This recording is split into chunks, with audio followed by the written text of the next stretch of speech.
एक एक प्रश्न मेरे दिमाग में था, फिर मैं पल्लवी सिंह के पास जाऊंगा, भाई बीजेपी के पास। इमरान मसूद ने कहा कि हमें रंज इस बात का है कि जो लोग हम मुसलमानों के वोट से सियासत में ताकत पाते हैं वो भी खामोश हैं। वो इशारा आप ही की तरफ कर रहे थे, उत्तर प्रदेश में, और तो कोई उनकी रेंज में है नहीं।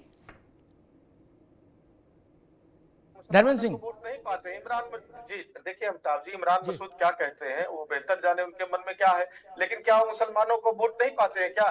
वो कैसी बात कर रहे हैं? देखिए विमर्श को बदलने का प्रयास है। अब इमरान मसूद क्या कह रहे हैं, मेरी बात नहीं सुने पूरी। वो यही तो कह रहे हैं, आप मुसलमानों का वोट लेते हो लेकिन मुसलमान पर बोलते, मुसलमान की मुश्किल में बोलते नहीं हो, यही कह रहे हैं इमरान मसूद। अरे श्रीमती जी कुछ तो सस्ता लो, बचत करो। नहीं श्रीमान जी, सब बढ़िया लो, रहने दीजिए। इसमें क्या खास बात है? थोड़े में ज्यादा स्वाद, यही तो है इसकी खास बात। वाह मामा, क्या स्वाद है। अरे मेरे राजा, मसाला। अरे मुसलमान हो या देश का कोई भी नागरिक हो, देखिए समाजवादी पार्टी किसी के भी मुसीबत में कंधे से कंधा मिला करके खड़ी है, केवल इस आधार पर नहीं कि कौन किस वर्ग का है, किस धर्म का है, किस जात का है। हम देश में रहने वाले प्रत्येक नागरिक की मुसीबत में, प्रत्येक नागरिक के उत्पीड़न के खिलाफ आवाज है, एक सशक्त विपक्ष के रूप में वो उठाते हैं और संवैधानिक तरीके से उठाते हैं। ठीक, धर्मेंद्र भाई ने कहा, पल्लवी जा रहा हूं, कि हमें इससे कोई मतलब नहीं कि मुसलमान है कि काछी है कि कोरी है कि बामन है कि हिंदू है कि सिख है कि ईसाई, इससे नहीं, हम तो बिल्कुल संविधान से चल रहे हैं। ठीक, अच्छी बात है, इसका स्वागत होना चाहिए। और हाजी नाजिम तो बहुत खुश होंगे, वो दिन में कम से कम 100 दफे बताते हैं कि हम संविधान के साथ हैं।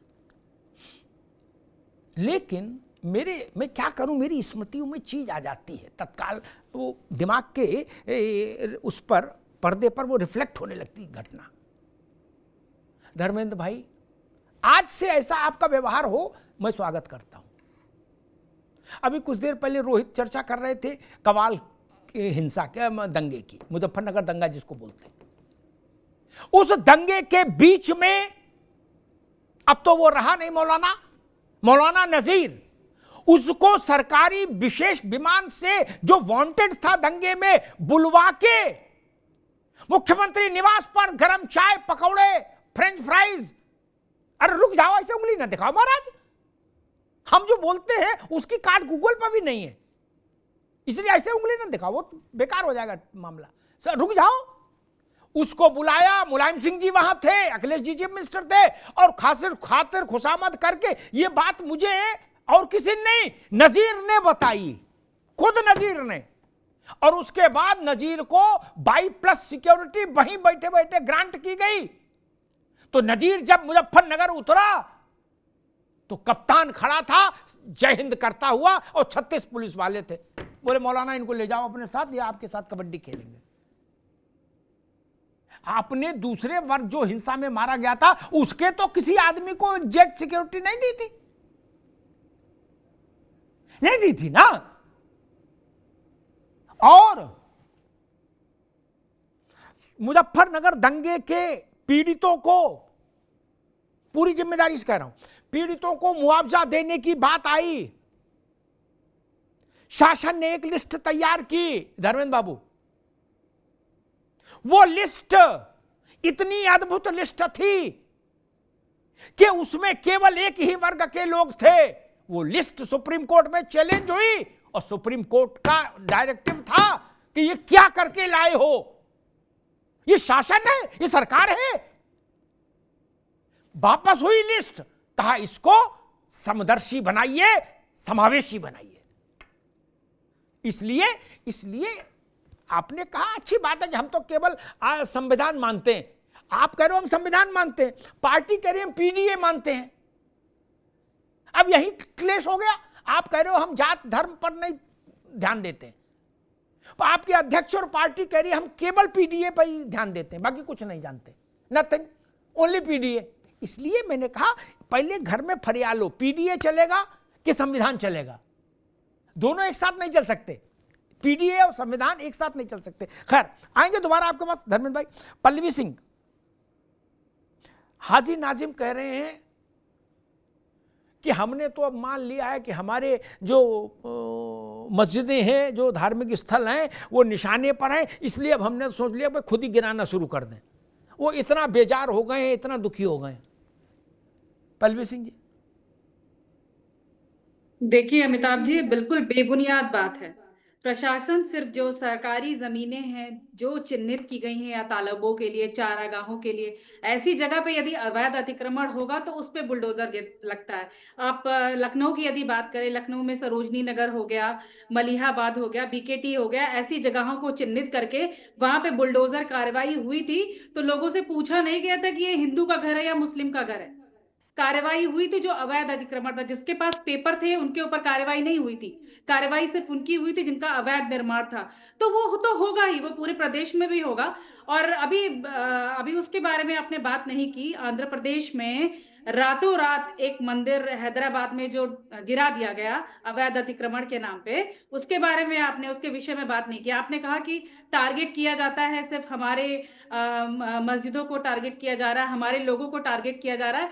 बिल्कुल गलत बात है। सरकारी जमीन पे, सरकारी संपत्ति पे यदि आप अवैध निर्माण करेंगे तो आप पे टारगेट किया जाएगा, टारगेट होंगे वो लोग। और जब भी ये चीज संज्ञान में आएगी, ऐसा नहीं हाँ ठीक है। अभी यदि बात की जाए यहाँ पे बादशाह नगर से लेके जो पूरा रास्ता था, इसके जब इसके बारे में संज्ञान में आया, बहुत पहले बना था, उसमें बहुत सारे लोग काम कर रहे थे। ये नहीं देखा गया कि ये हिंदू की दुकान है या मुस्लिम की दुकान है, हिंदू का घर है या मुस्लिम का घर है, सब पे बुलडोजर कार्रवाई हुई है। तो ये एक समान रूप से कार्रवाई हो रही है। इसको आप मजहबी रंग, वो भी एक नेशनल टेलीविजन पे बैठ के ना दें। इससे पहले भी कानपुर की एक घटना, जिसको आप लोगों ने इस तरीके से नाम दिया कि आई लव मोहम्मद के नाम पे एफआईआर हुई है, पूरे देश में आप इसका जो षड्यंत्र चला रहे हैं, बहुत गलत बात है, बहुत ही ज्यादा गलत बात है। आप एक जिम्मेदार नेता हैं, आपको तो चाहिए कि यहाँ बैठ के बताएं कि जो एफआईआर हुआ है वो किस वजह से हुआ है। जबकि पुलिस ने होने के बाद, घटना होने के बाद बाकायदा चैनल पे आके सोशल मीडिया के माध्यम से स्पष्ट किया है कि किस वजह से एफआईआर हुई है। लेकिन पूरे देश में ये फैलाया गया, ये र्यूमर फैलाया गया ताकि एक विशेष वर्ग के लोग भड़के और पूरे देश में दंगे करें, जो कि बहुत ही गलत बात है जिस तरीके की आप लोग चीजें कर रहे हैं। ठीक, हाजी नाजिम खान साहब कुछ कहना चाह रहे थे, मैं उनके पास चलूंगा। लेकिन उससे पहले एक बात कहूँ, मैंने कल 2 वीडियो देखे नाजिम भाई। क्या एक नौजवान है, मूंछें ऊंची ऐंठ के वीडियो बनाया उसने, बोला मैं चैलेंज करता हूं, लाखों कुर्बानियां हो जाएंगी, दिस हो जाएगा, दैट हो जाएगा, धरती लाल हो जाएगी टाइप का। अब बोले मैं सरकार को भी चैलेंज करता हूं, जेल बढ़ा लो, जेलें कम पड़ जाएंगी, 20 करोड़ हैं, 20 करोड़। क्या ऐसा एक वीडियो उसने डाला, पुलिस ने उसको पकड़ लिया, उसका सम्मान समारोह किया। सम्मान समारोह के बाद उसने वो वीडियो डिलीट किया और दूसरा वीडियो डाला। ऐसे है, मुझसे गलती हो गई, माफ कर दो, मैं कभी ऐसी बातें नहीं करूंगा, अब की माफ कर दो। ये क्या तमाशा है हाजी भाई? नहीं, ये है तो तमाशा ही। 20 करोड़ लोग कहां कुर्बानी देने जा रहे हैं और क्यों जा रहे हैं? क्या मसला है? और एक मिनट, हमने एक मिनट भैया, कहना बड़ा सरल है हाजी भाई, आप भी जानते हो कुर्बानी कौन देता है? डंडा तो झेल नहीं पाता कोई कुर्बानी देता है? नहीं ना, डंडा झेल नहीं पा रहे, कान पकड़े उठक बैठक कर रहे हैं और रील बना रहे, करे या अल्लाह कुर्बानी दे देंगे। कहां दी बरेली को कुर्बानी हुई? नहीं। संभल में हुई? नहीं। नाजिम खान साहब, फिर ये रील बनाने वाली जो प्रजाति है, ये लगातार कुर्बानी कुर्बानी क्यों गाना गा रही है? हाँ अमिताभ जी, देखिए जिस तरीके से आपने वीडियो की बात करी, तो देखिए उसका हमने कड़े शब्दों में मदद करी थी उस वीडियो पे। टेलीविजन पे मैं डिबेट पर रहा हूँ, मैंने वो बात कहा था, बोला कि ऐसे लोगों का मुस्लिम समाज या इस्लाम से कोई ताल्लुकात नहीं है, ये सिर्फ और सिर्फ सस्ती लोकप्रियता पाने के लिए दहशत का माहौल बनाते हैं, तो इसका मजहब इस्लाम से कोई लेना देना नहीं है। हमने तो खुद उसके खिलाफ एक्शन की मांग करी थी सरकार से, शासन प्रशासन से। लेकिन मैं ये कहना चाहता हूँ कि अभी पल्लवी बहन जो कह रही थी कि मस्जिद मदरसों को टारगेट नहीं किया जाता, हैदराबाद का इन्होंने जिक्र कर दिया था। तो मैं इनसे पूछना चाहता हूँ भाजपा के प्रवक्ता है, क्या अभी तक किसी आपके सर्वे के अंदर मस्जिद मदरसे के अलावा कोई अन्य अवैध धार्मिक स्थल आया है, या सिर्फ और सिर्फ मदरसा या मस्जिद ही सिर्फ और सिर्फ अवैध उसमें आती है सर्वे के अंदर? और दूसरी बात मैं देखिए फिर अमिताभ जी वही एक इंपॉर्टेंट बात कहूंगा, फतेहपुर वाली बात कहूंगा, फिर मैं आगरा वाली भी बात कहूंगा। आगरा के अंदर किस तरीके से एक संगठन के द्वारा सांसद को लेकर एक उन्होंने तलवारबाजी करी थी और कहा था, एक दहशत का माहौल बनाने की कोशिश करी गई थी, लेकिन वो आज तक अभी तक सेफ है, सुरक्षा में। उनके घरों पर बुलडोजर शायद नहीं चला, क्योंकि बुलडोजर को पता नहीं है कि वो मुस्लिम नहीं है। अगर शायद उनको बुलडोजर को पता होता कि मुस्लिम समाज है तो ऑटोमेटिक मुस्लिम के घर की तरफ से बुलडोजर अपना आप चल देता। तो मैं वही चीज कहना चाहता हूँ, बुलडोजर भी समझ गया है कि बे मुसलमानों के मकान, मस्जिद, मदरसे तोड़ना बुलडोजर के लिए बड़ा आसान है, लेकिन जो फतेहपुर के अंदर जो मकबरे को नुकसान पहुंचाने वाले संगठन थे, आज तक उनके घर सुरक्षित है। और दूसरी बात, वो जो संगठन है वो संगठन आज तक बैन नहीं हुआ। नफरती संगठन कभी भी बैन नहीं होता, लेकिन हाँ बुलडोजर सिर्फ और सिर्फ मुसलमान को जानता है कि हाँ भाई मुसलमान जैसे ही बोलेगा उसके घर की तरफ रुख कर देगा। लेकिन हम लोग तो संविधान को मानने वाले हैं, संविधान हमने देखे वीडियो, हमने देखे वीडियो हाजी भाई, ठीक है, हमने देखे वीडियो, इंशाल्लाह हमने भी देखे वीडियो। रोहित अग्रवाल, हाजी नाजिम कह रहे हैं कि बुलडोजर को भी पता है कि केवल मुसलमान के घर जाना है, बड़ा आरोप लगा रहे हैं। अब पल्लवी आएंगे आपके पास? बस अमिताभ जी छोटा सा आंसर एक मिनट, आएंगे जी। हाँ नाजिर जी ने अगर डेटा देखा होता तो ऐसी बातें करते, और अगर डेटा आने के बाद की बातें कर रहे हैं तो फिर मैं यही कहूंगा कि आंखें खोल के भी अगर आप झूठ बोलने की कोशिश कर रहे हो तो ये अपराध है।